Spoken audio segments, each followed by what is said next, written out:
गोंदिया जिल्ह्याच्या आमगाव तालुक्यातील मुंडीपार येथे श्रीमद भागवत कथा दिनांक 22 एप्रिलपासून सुरू झाली असून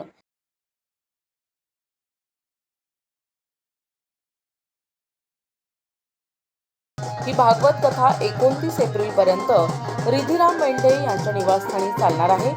कथा संत श्री जोगेश्वरजी महाराज चित्रकूट यांच्या वाणीतून सुरू आहे। या दरम्यान कलश यात्रा ढोल ताशांच्या गजरात मुंडीपार गावातील मुख्य मार्गाने निघून कलश भागवतच्या ठिकाणी ठेवण्यात आले। यावेळी मोठ्या संख्येने गावातील महिला, पुरुष आणि नागरिक उपस्थित होते।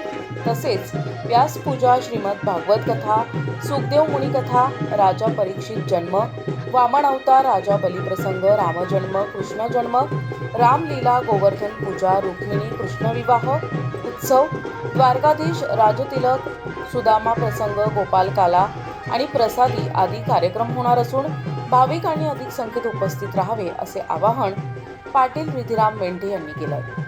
प्रतिनिधी राधाकिसन चुटे, NTV न्यूज मराठी, गोंदिया।